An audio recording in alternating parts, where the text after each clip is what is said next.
Sports web চ্যানেলে আপনাদের সকলকে স্বাগত। আজকে আমরা যে বিষয় নিয়ে লাইভে এসেছি আপনারা ইতিমধ্যেই নিশ্চয়ই থাম্বনেল থেকে খানিকটা আন্দাজ করতেই পারছেন।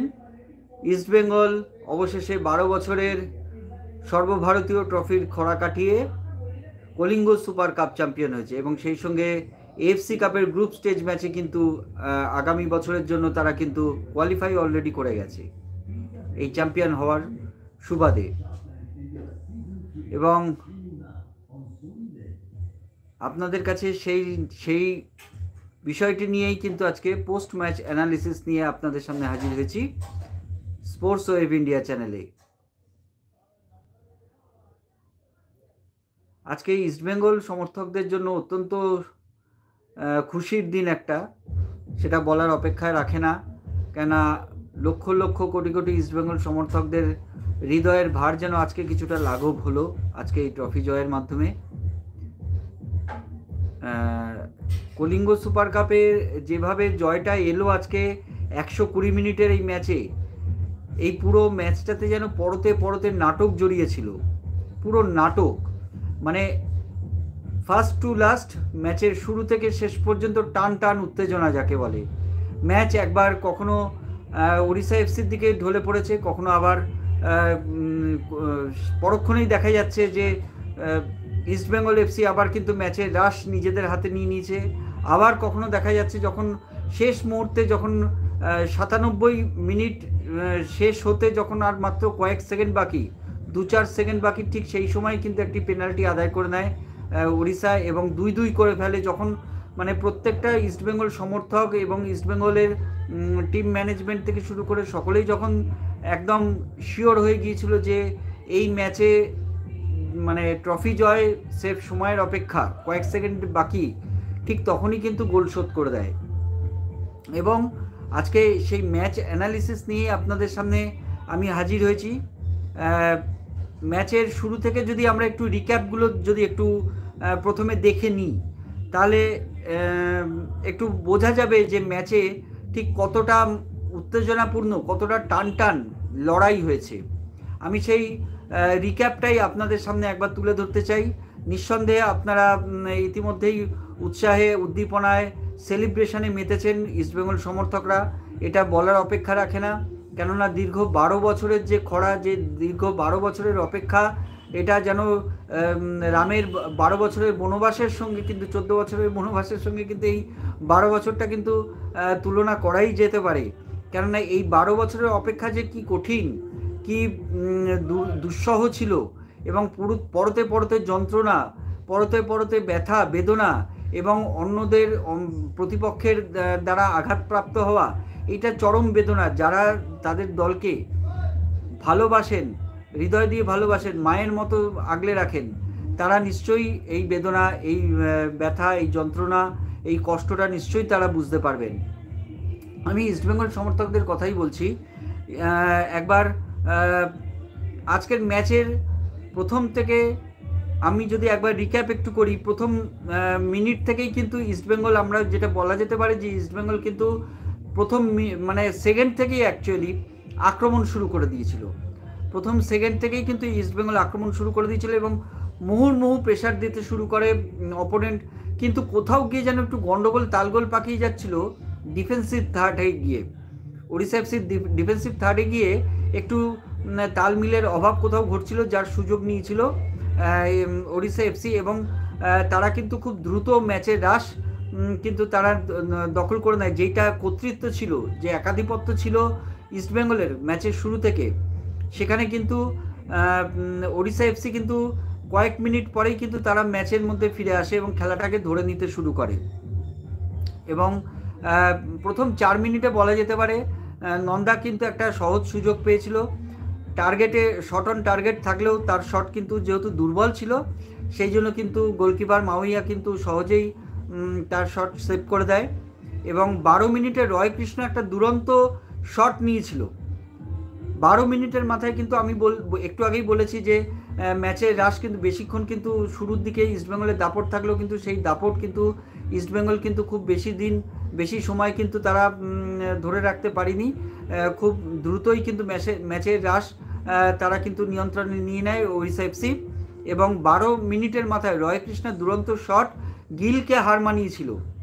গিলও পর্যন্ত সেই বলের নাগাল পায়নি, কিন্তু সে শটটা যেহেতু 3 কাঠির মধ্যে ছিল না, সেই জন্য অনেকটা দূর দিয়েই গোলের অনেকটা দূর দিয়েই চলে যায়। কিন্তু শটটা কিন্তু রিস্ক ছিল, যেরকমভাবে বক্সের বাইরে থেকে দুরন্ত গতিতে কিন্তু রয় কৃষ্ণ যেরকমভাবে উঠে এসে ওই শটটা নিয়েছিল, দূরপাল্লার শটটা, সেটা যদি 3 কাঠির মধ্যে থাকতো তাহলে কিন্তু গোল হয়ে গেলেও হতে পারতো। এবং তাহলে কিন্তু অত তাড়াতাড়ি দ্রুত যদি গোল হজম করে ফেলতো ইস্টবেঙ্গল, তাহলে কিন্তু এই ম্যাচের ফলাফল কি হতো সেটা কিন্তু আমরা কেউই জানি না, সেটা কিন্তু ভগবান ওপর ছেড়ে দিতে হতো। আবার ঠিক 12 মিনিটের পরে কিন্তু আবার 15 মিনিটের ব্যবধানে কিন্তু দিয়াগো মৌরিসিও কিন্তু ফাঁকা গোলে কিন্তু বল রাখতে পারিনি। বল পেয়ে গিয়েছিল বক্সের মধ্যে, সহজ সুযোগ পেয়ে গিয়েছিল, কিন্তু গোলে রাখতে পারিনি। আবার 22 মিনিটের মাথায় সিভেরিও বল রিসিভ করতে পারিনি। সিভেরিওকে খুব সুন্দর একটি পাস ক্রস দিয়েছিল ক্রেসপো, কিন্তু আজকে কিন্তু সিভেরিওর দিন ছিল না একেবারেই। সিভেরিও আগের দিন কিন্তু যথেষ্ট ভালো খেলেছিল এবং ম্যাচে কিন্তু তার একটা কর্তৃত্ব ছিল, সে কিন্তু একটা ম্যাচে কিন্তু ছাপ রেখেছিল নিজস্বতার। কিন্তু আজকে কিন্তু সেই সিভেরিওকে অনেকটাই ডাল লেগেছে।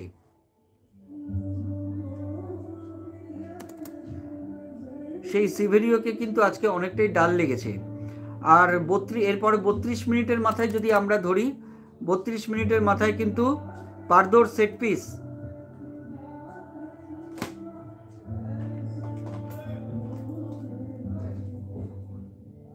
32 মিনিটের মাথায় পারদোর সেট পিস থেকে গোলার মতো একটি শট নিয়েছিল, অসাধারণ একটা শট নিয়েছিল পারদো। কিন্তু খুব যতটাই ভালো শটটা ছিল এবং ততটাই ভালো সেভ ছিল মাউইয়ার। শরীর ছুড়ে দিয়ে শূন্যে একেবারে তিনি যেরকমভাবে মানে যতটা দুরন্ত শট ছিল ততটাই দ্রুত গতিতে ক্ষিপ্রতার সঙ্গে তিনি শরীর ছুড়ে দিয়ে কিন্তু সেই শটটা বাঁচিয়েছেন। সুতরাং সেটি একটা রিস্কের, অবশ্যই ওড়িশা এফসির পক্ষে একটা রিস্কের ব্যাপার ছিল। 33 মিনিটে কিন্তু সিভেরিও দুরন্ত হেড, একটা খুব সুন্দর একটা পিছন থেকে একটা ব্যাক হেড করে গোলটা একদম বলে মানে 3 কাঠির মধ্যে রেখেছিল সিভেরিও। কিন্তু আজকে যেহেতু বললাম তার আজকে দিন ছিল না, কিছু করবার নেই, এক একটা দিন এক একটা প্লেয়ারের থাকে না। চেষ্টা করা হয়তো, কিন্তু সেটা কখনোই সেটা সম্ভব হয় না, কোনো কিছুই হয়তো ঠিকঠাক মতো হয় না। সুতরাং সেই শটও কিন্তু মাউইয়া খুব সুন্দরভাবে বাঁচিয়ে দেয়। এরপরে আমরা যেটা দেখতে পাই 39 মিনিটে কিন্তু সেই কাঙ্ক্ষিত গোল দিয়েগো মৌরিসিও কিন্তু করে ফেলে। এবং এই গোলটার পিছনে বলা যেতে পারে বোরা হেরেরার কিন্তু অনেকটাই ভুল রয়েছে। তার যেহেতু বলটা তিনি একটু বেশি জোরে টাচ করে ফেলেছিলেন, বলটা কিন্তু তার শরীর থেকে অনেকটা দূরে চলে যাওয়ার জন্য তিনি বলের কন্ট্রোল রাখতে পারেননি বক্সের মধ্যে, এবং সেই সুযোগে কাছেই দাঁড়িয়েছিলেন দিয়েগো মৌরিসিও, এবং সেই সুযোগে কিন্তু তিনি বলটা গোলের মধ্যে রাখেন এবং সেক্ষেত্রে প্রফসুকান গিলের কিচ্ছু করার ছিল না। গোলটা সত্যি খুব দুর্ভাগ্যজনকভাবে খেয়ে যায়। একেবারেই বোরা হেরেরা কিন্তু বলটি ক্লিয়ার করার চেষ্টা করেছিল রয় কৃষ্ণর কাছ থেকে নিয়ে, কিন্তু বলটা টাচ সামান্য একটু বেশি হয়ে যায় এবং যার জন্য তার কাছ থেকে শরীর থেকে বলটা একটু দূরে চলে যেতেই মৌরিসিও সেই সুযোগটা কাজে লাগায়। এরপরে যদি আমরা আসি দ্বিতীয়ার্ধের রিক্যাপে, সেখানে আমরা দেখতে পাবো 51 মিনিটেই কিন্তু দ্বিতীয়ার্ধের শুরু থেকেই কিন্তু যেটা সবথেকে চোখে পড়ার মতো সেটা হলো সেই কুয়াদ্রাতের ক্ষুরোধার মস্তিষ্ক। এটা না বললেই নয়, একেবারে কুয়াদ্রাতের চালে কিন্তু মানে বলা যেতে পারে ম্যাচটা কিন্তু ঘুরিয়ে নেয় ইস্টবেঙ্গল। এবং সেখানে কিন্তু দেখা যায় যে দ্বিতীয়ার্ধের শুরুতেই তিনি দুজনকে বসিয়ে দেন। কাকে কাকে না, একজন মন্দার রাও দেশাইকে, আর অপরজন হচ্ছে গিয়ে সিভেরিওকে তুলে নেয় এবং সিভেরিওর বদলে কিন্তু নামায় মহেশকে, এবং মন্দারের জায়গায় নামায় কিন্তু লাল চুন্নুঙ্গাকে। এবং এই দুটো চাল কিন্তু, এই দুটো চেঞ্জ কিন্তু মানে ম্যাচে ফিরিয়ে আনে ইস্টবেঙ্গলকে। এবং আমরা এর ফলশ্রুতি দেখতে পাই যে 51 মিনিটেই কিন্তু সেই কাঙ্ক্ষিত গোলটা চলে আসে এবং ইকুয়ালাইজ করে দেয় ইস্টবেঙ্গল। দুর্দান্তভাবে মহেশের একটা থ্রু পাস থেকে বল পেয়ে যায় নন্দা, এবং নন্দা কিন্তু খুব সুন্দরভাবে ঠান্ডা মাথায় বক্সের মধ্যে গোলকিপারকে কাটিয়ে কিন্তু বলটা যেরকমভাবে জালে রাখে, এটা একটা পরিণত সেটা কিন্তু একদম মানে পরিণত একটা স্ট্রাইকার, পরিণত একটা প্লেয়ারের কাজে বোঝা যায় যে নন্দা কতটা অভিজ্ঞ গোল করাতে, তিনি কতটা তিন কাঠিটা কত ভালো চেনেন। এই গোলটা থেকে কিন্তু আরও একবার তার পরিচয় পাওয়া গেল। এরপর 57 মিনিটে কিন্তু একটা পেনাল্টি কিন্তু ইস্টবেঙ্গল কিন্তু আরও এগিয়ে যেতে পারতো। এখানে কিন্তু নন্দাকে ফাউল করা হয়েছিল এবং নন্দার সেই ফাউলটা কিন্তু রেফারি ভেঙ্কটেশ কিন্তু একেবারেই নাকচ করে দেয়। সেখানে কিন্তু একটা পেনাল্টির দাবি উঠেছিল। এটা কিন্তু একদম বলা যেতে পারে, আমরা রিপ্লেতে যেটা দেখলাম সেটা কিন্তু একদম মানে ন্যায্য পেনাল্টি ছিল। এটা যদি রেফারি পেনাল্টি দিতেন তাহলে কারোর কিছু বলার ছিল না, কিন্তু রেফারি এটাকে পেনাল্টি দেননি, খেলা চালিয়ে যান। এরপর আমরা দেখতে পাই 60 মিনিটে কিন্তু ইস্টবেঙ্গল কিন্তু ফের গোল দিয়ে দেয় এবং এই যে নন্দাকে যে পেনাল্টিটা দেওয়া হলো না, নন্দাকে যে ফাউলের জন্য যে পেনাল্টিটা দেওয়া হলো না, সেটা কিন্তু মানে সুদে আসলে মিটিয়ে দেয়। 60 মিনিটের মাথায় আমরা দেখতে পাই যে আবার একটি পেনাল্টি পায় ইস্টবেঙ্গল এবং সেখান থেকে এবারে কিন্তু ক্লেটন শট নেননি, কেননা আগের দিন আমরা দেখতে পেয়েছি যে ক্লেটন কিন্তু শট নিতে গিয়ে একটু মানে তার মনোসংযোগের কোথাও ঘাটতি হচ্ছিল, তিনি সেই শট গোলের মধ্যে রাখতে পারেননি। আজকে কিন্তু তাকে কিন্তু শট নিতে দেখা যায়নি এবং তার বদলে সল ক্রেসপো শট নেন এবং দুর্দান্ত ভাবে একটা পেনাল্টি নেন। খুব ঠান্ডা মাথায় সুন্দরভাবে একটা পেনাল্টি, মাপা পেনাল্টি শট একদম তিনি কিন্তু তিন কাঠির মধ্যে রাখেন।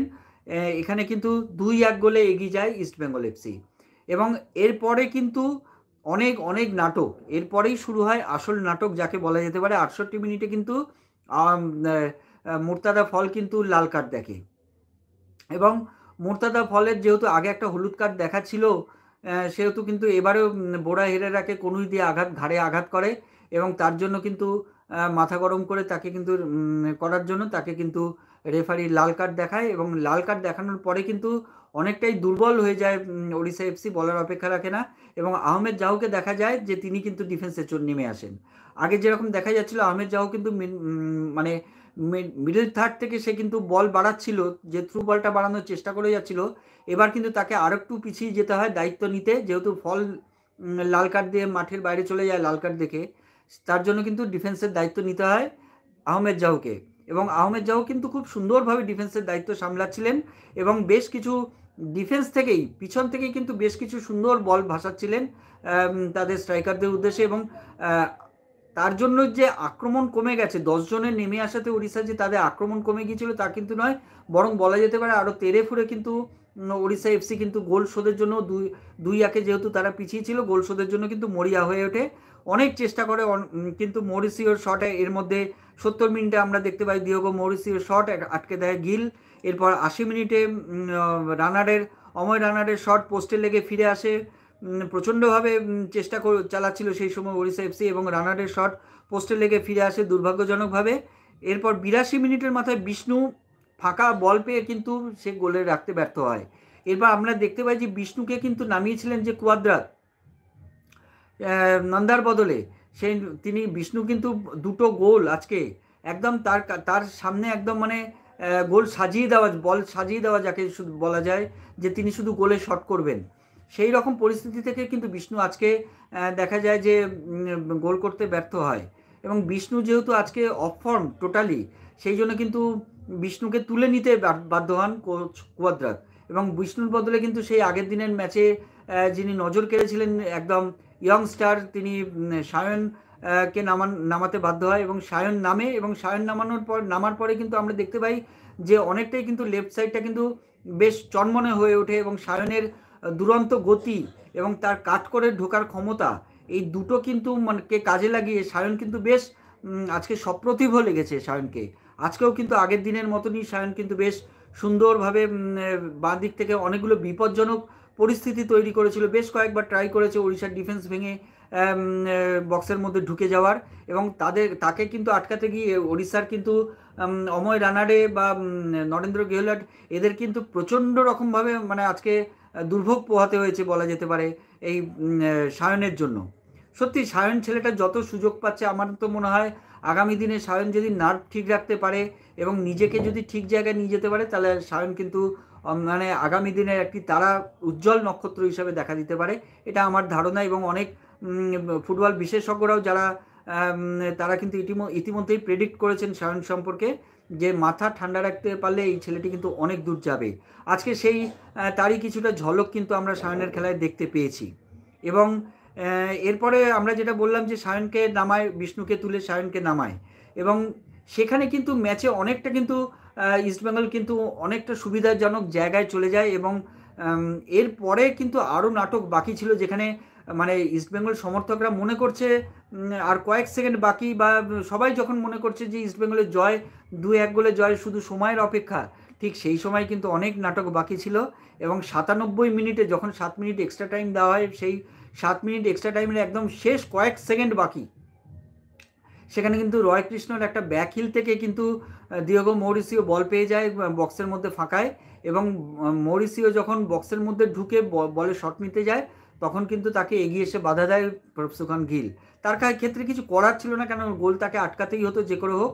সে বলটি আটকাতে যায় এবং মৌরিসিও কিন্তু বক্সের মধ্যে পড়ে যায়, এবং সঙ্গে সঙ্গেই পেনাল্টির নির্দেশ দেয় রেফারি। এক্ষেত্রে কিছু করার ছিল না, এবং আহমেদ জাহু একদম নিখুঁত মানে মাপে একদম 2-2 করে ফেলে। এবং আবার সেই সময়ের অপেক্ষা, ফলে ম্যাচ চলে যায় অতিরিক্ত সময়ে গড়িয়ে যায়।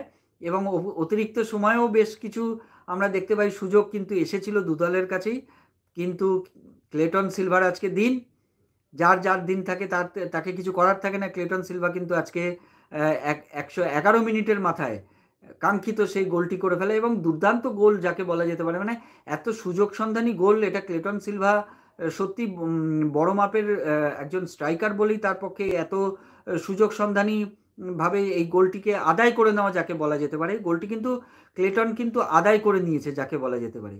এবং মাউইয়া সারা ম্যাচে আজকে কিন্তু খুব ভালো খেলেছে, ওদের গোলকিপার ওড়িশা এফসির, এবং সারা ম্যাচে এত সুন্দর খেলার পরে ওই ছোট্ট ভুল, এবং নরেন্দ্র গেহলটকে বক্সের মধ্যে যখন তিনি বলটি বাড়ানোর পরে কিন্তু কাছেই দাঁড়িয়েছিলেন ক্লেটন, সেটা কিন্তু নরেন্দ্র গেহলট খেয়াল করেননি, এবং যেই মুহূর্তে তিনি বল রিসিভ করেন সঙ্গে সঙ্গে পিছন থেকে এসে ছো মেরে বলটি কেড়ে নেন, এবং এত সুন্দরভাবে বলটি 3 কাঠির মধ্যে প্লেস করেন ক্লেটন, যে সেই সময় কিন্তু গোলকিপার মাউইয়া কিন্তু অনেকটা দূরে ছিল, ফলে তার পক্ষে কিন্তু বলটা এমন অ্যাঙ্গেলে বলটা গোলের মধ্যে রাখেন, ফলে বলটা কিন্তু সেভ করা তার পক্ষে মাউইয়ার পক্ষে কিন্তু সম্ভব হয়নি, এবং সেখানে 3-2 গোলে কিন্তু এগিয়ে যায়, এবং শেষ পর্যন্ত নার্ভ ঠিক রেখে কিন্তু এই 3-2 গোলে জয় হাসিল করে নেয়। এবং আর কিছু বলার নেই, মধুরেণ সমাপয়েত আপনারা দেখেছেন 12 বছর পরে ট্রফি জয়, এবং এএফসি কাপে গ্রুপ স্টেজে যোগ্যতা অর্জন করে নিল লাল হলুদ ব্রিগেড। এর থেকে ভালো খবর ইস্টবেঙ্গলের কাছে আর কিছু থাকতে পারে না মনে হয়। আজকে যত 12 বছরের যত দুঃখ বেদনা আক্ষেপ হতাশা সব কিছু মনে হয় আজকে সুদে আসলে মিটিয়ে নেওয়ার দিন তাদের। সুতরাং সেলিব্রেশন করুন। লাল হলুদ সমর্থকদের কাছে আমার একটাই বিনীত অনুরোধ, কাউকে আঘাত করবেন না, সবাইকে ভালোভাবে সুস্থভাবে তাদেরকেও তাদের মতো থাকতে দিন, আপনারাও সেলিব্রেট করুন।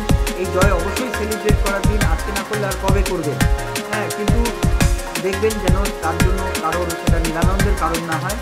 এটুকুই বলবার, কারণ বাজি ফাটাচ্ছেন অনেকেই, আমরা দেখতে পাচ্ছি আমাদের পাড়াতেও, এখানেও আমরা বাজির আওয়াজ শুনতে পাচ্ছি, অনেক কিছু দেখতে পাচ্ছি, এবং সেখান থেকে যেন কোনো দুর্ঘটনা না ঘটে সেদিকে কিন্তু সতর্ক থাকবেন, এটা আমাদের বিনীত অনুরোধ।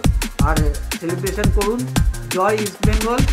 আপনারা এবার আইএসএলের দ্বিতীয় লেগ শুরু হচ্ছে, এবং সেটা আবার ডার্বি দিয়ে শুরু হচ্ছে। সেই ডার্বির জন্য আগাম শুভেচ্ছা রইল স্পোর্টস ওয়েব ইন্ডিয়া চ্যানেলে আপনাদের সকলকে, ইস্টবেঙ্গলের ফ্যানদের। এবং এর জন্য কিন্তু নিশ্চয়ই কার্লোস কোয়াদ্রাত কিন্তু সেই ডার্বিতেও আবার যাতে আইএসএলে কিন্তু যতই ইস্টবেঙ্গল ডার্বি জিতুক, একটি ডার্বি ডুরান্ডে জয়, একটি ডার্বি সুপার কাপে জয় হয়েছে, কিন্তু আইএসএলে কিন্তু এখনও পর্যন্ত ইস্টবেঙ্গল কিন্তু হারাতে পারেনি মোহনবাগানকে। সুতরাং এই ডার্বি যদি আবার সেকেন্ড লেগের যে প্রথম ম্যাচেই যে ডার্বি মুখোমুখি হচ্ছে ইস্টবেঙ্গল মোহনবাগান, সেই ডার্বিতে যদি ইস্টবেঙ্গল জয়লাভ করে, তাহলে মনে হয় এই সেলিব্রেশনটা, আজকের এই সেলিব্রেশনটা মনে হয় শুধু আসলে দ্বিগুণ কেন বলতে পারি, 4 গুণ হয়ে যাবে হয়তো। তো সুতরাং জয় ইস্টবেঙ্গল, ভালো থাকবেন, এনজয় করুন, এবং আজকের জয়টাকে তাড়িয়ে উপভোগ করুন। শুভরাত্রি সকলকে।